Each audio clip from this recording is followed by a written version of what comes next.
না ভাই, উনি কি মিথ্যাচার করলো কি সত্যাচার করলো দরকার নাই। আমি 90 সালের যে বিপ্লব, আমি মিলিটারি পুলিশ মেজর ছিলাম ঢাকা ক্যান্টনমেন্টের। আমার বাসার ঠিক আয়নাঘরের পিছনে ছিল। কারণ অকারণে আমি যাইতাম ওই মসজিদে, আমি নামাজ পড়তাম, আমি জায়গাটা চিনি। আমি আপনার 5 সাল ছিলাম চট্টগ্রাম র্যাবের, কারণে অকারণে ঢাকায় আসতাম। ওটা ছিল জয়েন্ট ইন্টারভেনশন সেল, অনেক জঙ্গি টঙ্গি নিয়ে ওখানে ইন্টারভেনশন করা হতো। ওই জায়গাটা একটা দৃশ্যমান ছিল, কিন্তু পরবর্তী থেকে ডেভেলপ করে এটাকে বন্দিশালা করা হয়েছে। আর আমি অল্প যখন আমি বুঝতে পারছি যে 2 দিন পার হয়ে গেছে, 3 দিন পার হয়ে গেছে, আমার মারা হয় নাই, যে প্রশ্ন করছে উত্তর মিলতেছে না, তখন মারার সম্ভাবনা আপাতত নাই। আমি কৌশলে এলাকাটা চিনে ফেলছি, জায়গাটা আমার পরিচিত ছিল। বলছি আমি বাথরুমের কমান্ডের উপরে দাঁড়ালে দেখা যায়। আর ওইখানকার একটা ছেলেকে আমি ব্ল্যাকমেল করে ফেলেছি, না এটা আয়নাগর, এটা কচুক্ষেতে না, এটা হলো গুলশান 2 সেফ হাউস। ও বলে না, বার্গেনিং করতে গিয়ে 1 লাখ পর্যন্ত যায়, 10,000 20,000। 1 লাখ হওয়ার পর সে বলে চ্যালেঞ্জ, এটা কচুক্ষেত। আমি এইবার ঠিক আছে, ওইখানকার দায়িত্বে থাকে একটা ওয়ারেন্ট অফিসার, সুপারিনটেন্ডেন্ট বলে, সুপারিনটেন্ডেন্টকে ডেকে আনো।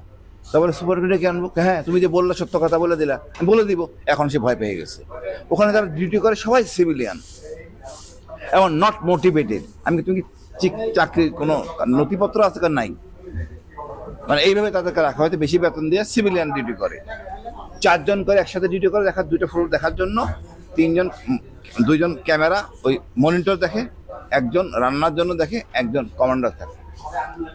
এবং ওইখান থেকে আপনি আশ্চর্য হবেন, প্রত্যেক কি বিভৎস জায়গা বলা যাবে না। ওই ছেলে তখন বলে ফেলছে।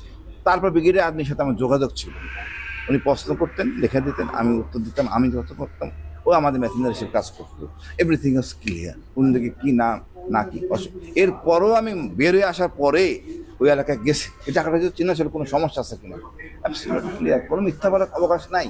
ওনারা ওটাকে ভেঙে আবার ডেভেলপ করে দোতলা করছেন। আমি কালকে কথা বলার বুঝলাম, বাট বন্দিশালা তো ঠিকই আছে।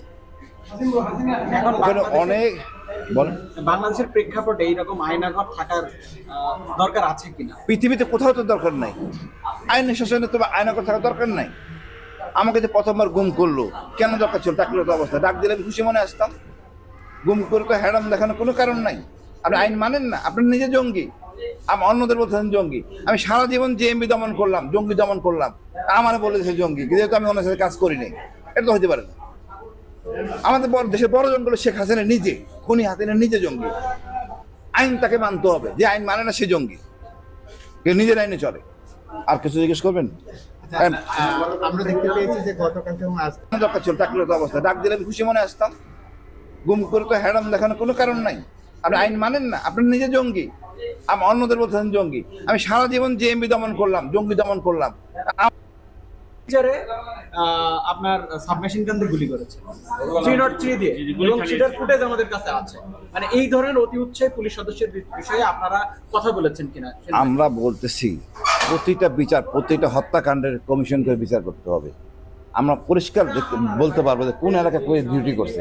র্যাব করুক বা 10 বছর আগে করুক, তার ড্রাইভার আছে, পুলিশের সিসি আছে, অটোমেটিক বের হয়ে যাবে। না বলার কিছু কারণ নেই। পুলিশের গুলি খরচ করলে হিসাব দিতে কি কয়টা খরচ করছে। পুলিশ যদি এই সময় গুলি করে থাকে, অত ভুয়া গুলি করে ভয় আতঙ্কে বাঁচার জন্য, এই জিনিসটা আবার যদি এইম করে থাকে, আমাদের পুলিশের মধ্যে অনেক শত হাজার ভুয়া পুলিশ আছে বাইরের, এরা তো এক জায়গায় আছে, টিম হিসাবে আছে। এদেরকে ব্যবহার করতে সরকার, যার জন্য ঘটনাটি করছে। আপনারা বলতেছিলেন যে আমি তো মানে আমাদের হিন্দু সমাজ বা অন্য সংখ্যালঘু আমাদের গর্ব, আমরা এদের গুছিয়ে রাখবো। কিন্তু ওদের ওই যে ধর্মের সুবিধা নিয়ে এই অসৎ লোকগুলি, পুলিশগুলি কাজগুলি করে সবারই বিতর্কে ফেলে দিচ্ছে। তারপরে মনে করি দেশটা আমাদের পুরানো দরকার নেই, এটা আমাদের সবাই আমরা গোছায় থাকি, শান্তিতে থাকি। নতুন বাংলাদেশ, আমাদের নতুন বীরশ্রেষ্ঠ আমাদের আবু সাইদ ভাই, আমি গর্বিত, সেলুট টু হিম। ধন্যবাদ ভাই। আরেকটা একটু প্রশ্ন করতে পারি। আজকে আপনাদের দাবি ছিল যে আয়নাঘরে যারা রয়েছেন সকলকে মুক্তি দিতে হবে, জাস্ট এই কথাটা একটু বলে দিন। আয়নাঘর না শুধু ভাই, আয়নাঘরের একটা সিম্বলিক, ডিবির কাছে, এনএসএর কাছে, বিভিন্ন জায়গায় লোক গুম আছে, এমনকি ভারতেও আছে, থাকতে পারে। মানে এমপি সালাউদ্দিনকে নিয়ে গেছে, অন্য কাউকে নিয়ে যায় না, আমরা জানি না। এমপি আমাদের ইলিয়াস আলী ভাই সম্বন্ধে পরিষ্কার করতে হবে। ইলিয়াস আলী ভাইয়ের সাথে পরিষ্কার করতে হবে কোথায় সে কি হয়েছে, মানে বিচার করতে হবে, কিছু খারাপ কিছু হয়ে থাকে।